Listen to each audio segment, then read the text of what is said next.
महंगी गाड़ी, महंगी घड़ी,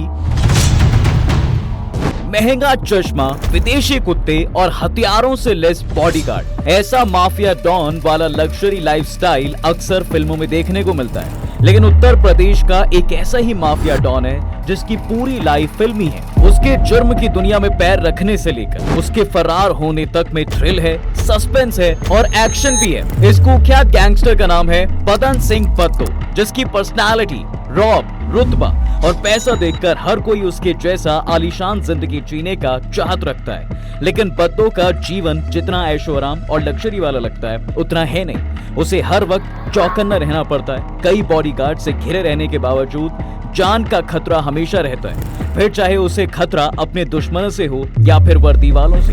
हर कोई उसकी धर पकड़ में है और सबकी उंगलियां बंदूक के ट्रिगर पर। यही कारण है कि वो हिंदुस्तान से एक समुंदर और उत्तर प्रदेश से 7 समंदर दूर रहना ही पसंद करता है। वैसे इसके पीछे की क्या वजह है और कैसे एक ट्रक ड्राइवर की मामूली नौकरी करने वाला बदन सिंह बद्दो इतना कुख्यात हो गया, जानेंगे आज के इस वीडियो में। तो चलिए शुरू करते हैं। मेरठ, उत्तर प्रदेश के पश्चिमी हिस्से का जिला। यहाँ रात के अंधेरे में एक होटल के बाहर यूपी पुलिस की गाड़ी आकर रुकती है। हथकड़ी से बंधा एक शख्स उतरता है जिसके इर्द गिर्द कई पुलिस वालों का जमावड़ा है, लेकिन माहौल एकदम कैजुअल होता है। सब हंस खेल कर, खेल खिलाकर बात कर रहे होते हैं। अब सब होटल के अंदर घुसते हैं और बाहर काफी देर तक कोई हलचल नहीं होती। लेकिन तभी कुछ देर बाद हथकड़ी लगा शख्स जो पहले पुलिस वालों की मौजूदगी में अंदर गया था, वो बाहर निकलता है बिना किसी पुलिस वाले और हथकड़ी के साथ। उसके चेहरे पर डर का कोई भाव नहीं होता, उल्टा चाल में एक अलग रौब आ जाता है। चेहरे पर कनिंग सी स्माइल होती है, मानो पूरी दुनिया को ठेंगा दिखाकर जग जीत लिया हो।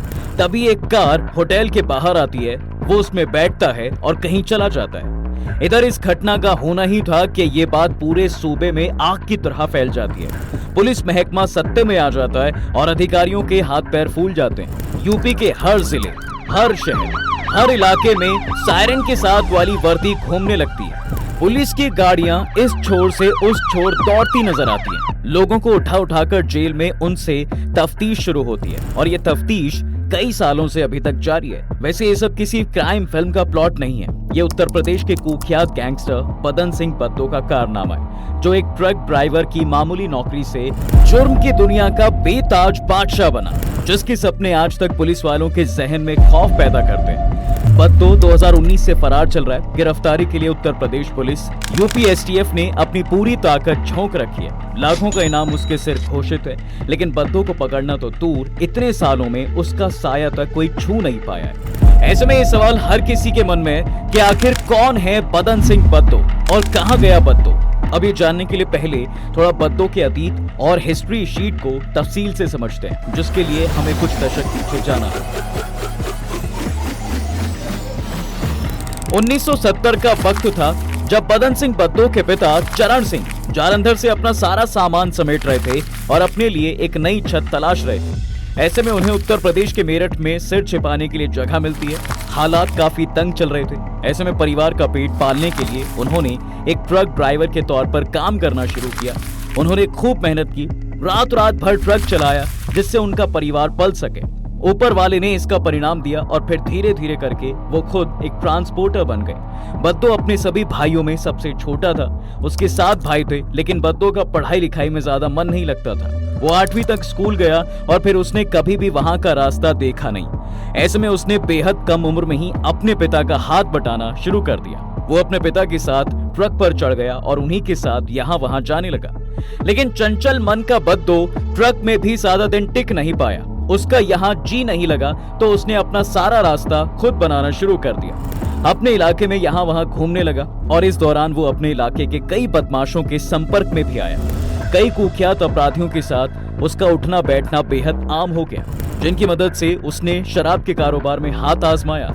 बताया जाता है साहब कि उस वक्त बदन सिंह बद्दो पंजाब और हरियाणा से शराब की तस्करी किया करता था। शराब तस्करी शुरू की तो पैसा आने लगा और पैसा आने लगा तो बदन सिंह बद्दो की लाइफस्टाइल बदलने लगी। इसी पैसे से उसने मेरठ के ट्रांसपोर्ट नगर में अपना आलीशान मकान भी बनाया। अब जब पैसा बढ़ा तो उसके साथ साथ बद्दो की दबंगी भी बढ़ने लगी। इस दबंगाई के चलते उसने मारपीट करना शुरू किया और अपनी राह में रोड़े बनने वाले सभी लोगों को सरेआम मौत के घाट उतार दिया। माना जाता है कि 1988 में उसने क्राइम की दुनिया में अपनी आमद दर्ज कराई और हत्या का मामला दर्ज किया गया। बताया जाता है कि उस वक्त बद्दोक ने काम में मतभेद की वजह से राजकुमार नाम के बंदे की दिन दिहाड़े गोली मारकर हत्या कर दी। कारोबार और जुर्म दोनों ही जगह अपनी काफी अच्छी पहचान बना ली। अब भले ही नॉर्मल लाइफ में नेगेटिव रिपेल करते हों, लेकिन क्राइम की दुनिया में नेगेटिव अट्रैक्ट करते हैं। यही वजह रही कि बद्दोक की लाइफस्टाइल और उसका बेखौफ अंदाज पश्चिमी उत्तर प्रदेश के माफिया सरताज सुशील मूंछ को पसंद आ गया और फिर सुशील और भूपेंद्र बाफर के संपर्क में आने से बद्दो और ज्यादा खतरनाक से खूंखार बन जाता है। वैसे बद्दो बाकियों से काफी अलग था। दिखने में एकदम स्टाइलिश और हॉलीवुड फिल्म स्टार्स वाली वाइब देता था। उसे बाकी गैंगस्टर्स की तरह लो प्रोफाइल रहना पसंद ही नहीं था। उसके पास महल जैसा आलीशान घर था, हथियार, महंगी बुलेट प्रूफ गाड़ियां, विदेशी नस्ल के कुत्ते सब थे उसके पास।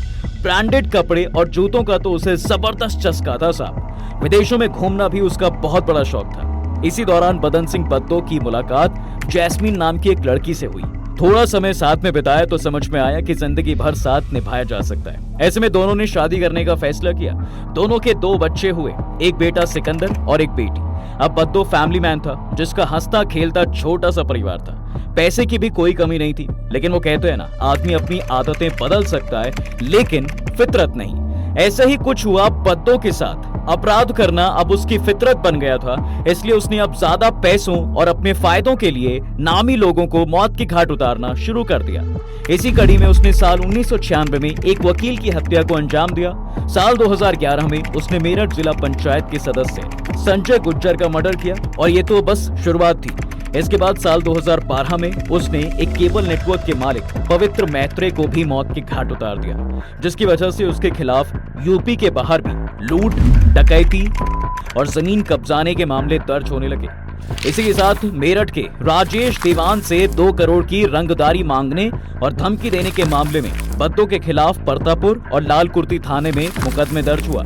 इस मामले में चार्जशीट भी दाखिल हो चुकी है। बद्दो के खिलाफ मेरठ में दर्जनों संपत्तियां कब्जाने और रंगदारी वसूलने के मामले भी दर्ज हैं। इसी के साथ बद्दो को सुपारी किंग भी कहा जाने लगा। कुख्यात बद्दो ने सुपारी लेकर कई कराई। ऐसे में बदन सिंह बद्दो यूपी पुलिस के लिए सिरदर्द बनने लगा, लेकिन पुलिस उस तक पहुंच ही नहीं पा रही थी। लिहाजा यूपी पुलिस ने उस पर पहले 1 लाख और फिर कई लाख का इनाम रखा। दिल्ली पुलिस ने भी उसकी गिरफ्तारी पर इनाम का ऐलान कर दिया। अब बदन सिंह के खिलाफ हत्या जैसे संगीन 34 मामले दर्ज है। इसके अलावा लूट और डकैती के भी कई मामलों में वो नामजद है। साल 1996 में जब बदन सिंह बद्दो ने एक वकील का मर्डर किया तो मामला खूब गर्मा गया था। इस मामले में उसे अदालत ने आजीवन कैद की सजा भी सुनाई थी। जब बदन सिंह पकड़ा गया तो उसे जेल में तो डाल दिया गया। इस दौरान उसने अदालत से कई बार पेरोल के लिए गुहार भी लगाई, लेकिन अदालत ने उसके अपराधों को संगीन बताते हुए पेरोल देने से ही इनकार कर दिया। तब बद्दो ने जेल से भागने की योजना बनाई, जिसे उसने साल 2019 में अमली जामा पहनाया। दरअसल वो फतेहगढ़ केंद्रीय कारागार में सजा काट रहा था। उसे एक मामले में गाजियाबाद की अदालत में पेश किया जाना था। पुलिस अभिरक्षा में उसे गाजियाबाद लाया गया। 28 मार्च 2019 वो दिन था जब उसकी पेशी थी, लेकिन पेशी के बाद उसने अपने साथ आए पुलिस वालों को मेरठ होकर जाने के लिए राजी किया। ऐसे में पुलिस टीम उसे लेकर मेरठ के मुकुट महल होटल पहुंच गई। ये वही होटल था जिसमें बदन सिंह बद्दो का भी शेयर था, लेकिन इस बात से अनजान कह लीजिए या फिर मेहमान नवाजी का लालच समझ लीजिए, सब पुलिस वाले उस होटल में पहुंच गए। यहाँ सभी पुलिस वालों की जमकर खातिरदारी हुई। उन्हें शराब, शबाब, कबाब सब परोसा गया और तब तक परोसा गया जब तक वो होश से बाहर नहीं हो गए।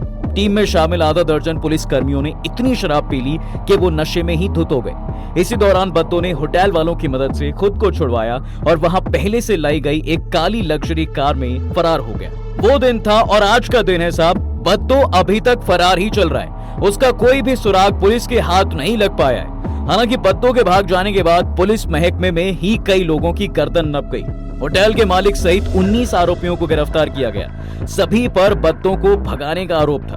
मामले में मेरठ के कई नामचीन व्यापारियों सहित होटल मुकुट महल के मालिक मुकेश गुप्ता और एक निजी स्कूल के संचालक भानु प्रताप को भी जेल भेजा गया। वैसे बदन सिंह बद्दो को पुलिस कस्टडी से फरार किए जाने की पूरी पटकथा फतेहगढ़ जेल में 6 महीने पहले ही रच ली गई थी, जिसमें तय ये हुआ था कि पुलिस कर्मियों को होटल में लाया जाएगा और फिर बद्दो भाग जाएगा। पुलिस ने यह खुलासा बद्दो की फरारी में मददगार 3 आरोपियों से पूछताछ में किया था। तीनों बद्दो के खास यार थे, लेकिन बदन सिंह बद्दो के इन राजदारों ने ये नहीं बताया कि आखिर होटल से भागने के बाद बद्दो गया कहां। उसे आसमान खा गया या धरती निकल गई।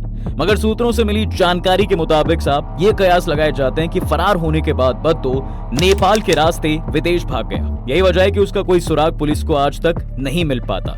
यहाँ गौर करने वाली बात यह भी है कि बद्दो के जेल जाते ही उसकी पत्नी जैस्मीन ने उससे अलग होने का फैसला कर लिया था और वो अपनी बेटी को अपने साथ ले गई थी। मगर खबरें ऐसी भी हैं कि गैंगस्टर बद्दो कभी भी अपने पूरे परिवार से अलग नहीं हुआ और अपने परिवार के साथ ही ऑस्ट्रेलिया या फिर यूरोप में कहीं रह रहा है। साथ ही वहीं से अवैध हथियारों की सप्लाई का काम भी कर रहा है। यहाँ तक कि इसका बेटा सिकंदर भी अब इसके काले कारनामों में इसका साथ दे रहा है। इसलिए पुलिस ने सिकंदर को भी एक केस में आरोपी बनाया है। हालांकि बद्दो के बेटे को आरोपी बनाए जाने के बाद जैस्मीन ने पुलिस वालों को एक मेल किया और उसमें कहा कि उसका बेटा बेकसूर है। वो बद्दो के काले कारनामों की वजह से ही उसे छोड़कर चली गई थी और बच्चों को भी उससे दूर रखा था। अब ये कितना सच है और कितना झूठ, ये तो बद्दो की गिरफ्तारी के बाद ही पता लग पाएगा, क्योंकि पुलिस की थ्योरी बताती है कि अपने बाप बदन सिंह बद्दो को भगाने में उसका बेटा सिकंदर भी शामिल था और फरारी वाले दिन अपने बाप को रिसीव करने के लिए होटल के बाहर वही गाड़ी लेकर खड़ा था। अब भले ही बद्दो दुनिया के किसी भी फिल्म में जाकर छिप गया हो, लेकिन वो सोशल मीडिया के जरिए बताता रहता है कि वो जिंदा है और एक्टिव भी। कुछ वक्त पहले जब बद्दो ने इंस्टा पोस्ट किया था तो उसकी लोकेशन फ्रांस की आ रही थी, जबकि उससे पहले वाले पोस्ट में इंस्टा लोकेशन नीदरलैंड्स और ऑस्ट्रेलिया की थी। मगर इसके पीछे भी एक मिस्ट्री है, क्योंकि भले ही सोशल मीडिया पर उसकी कुछ पोस्ट दिखती जरूर हो, लेकिन इस बात पर किसी की मोहर नहीं है कि अकाउंट बद्दो खुद चला रहा है। ऐसा भी हो सकता है कि जांच एजेंसियों को गुमराह करने के लिए वो अलग अलग देशों से पोस्ट करवा रहा हो। वैसे 100 बात की एक बात कि बदन सिंह बद्दो उत्तर प्रदेश का एक कुख्यात गैंगस्टर है, जिसने अपने अपराधों से पूरे क्षेत्र में खौफ पैदा किया। मगर अब वो कानून और कठोर कार्रवाई के खौफ से खुद गुमनामी की जिंदगी में जी रहा है और यकीन मानिए वो मरते दम तक कभी भी उत्तर प्रदेश के आसपास भटकेगा नहीं, क्योंकि योगी सरकार आने के बाद से ऐसी छवि बनी है साहब कि यूपी में अपराधी बिल्कुल बर्दाश्त नहीं होगा। अपराधियों को जेल में सालों तक खाना पिलाना सरकार पसंद नहीं करती है, इसलिए उत्तर प्रदेश पुलिस तुरंत न्याय करने में विश्वास रखती है। यही कारण है कि बद्दो के जहन में खुद के एनकाउंटर का भी खतरा है, वरना उसकी प्रॉपर्टी कुर्क हुई, घर तोड़ा गया, कारोबारियों पर कार्रवाई हुई, लेकिन मजाल है कि उसने जो सामने आकर कुछ कहा हो या किया हो, क्योंकि वो भी वाकिफ है कि उत्तर प्रदेश में बड़े बड़े गैंगस्टर्स का क्या हशर हुआ है। फिर वो चाहे विकास दुबे रहा हो या फिर अतीक अहमद, मुख्तार अंसारी, जो एक वक्त में बाहुबली थे, लेकिन अब उनका बल निकल गया और वो हमेशा हमेशा के लिए जमीन दोज हो गए। अब आपको ये वीडियो कैसा लगा, अपनी प्रतिक्रिया हमें कमेंट सेक्शन में जरूर दें। साथ ही ये भी बताएं कि आप इस तरह के कुख्यात गैंगस्टर्स की कहानियों में रुचि रखते हैं। बाकी अगर आपको ये वीडियो पसंद आया तो इसे लाइक करें और हमारे चैनल को सब्सक्राइब करना बिल्कुल ना भूलें।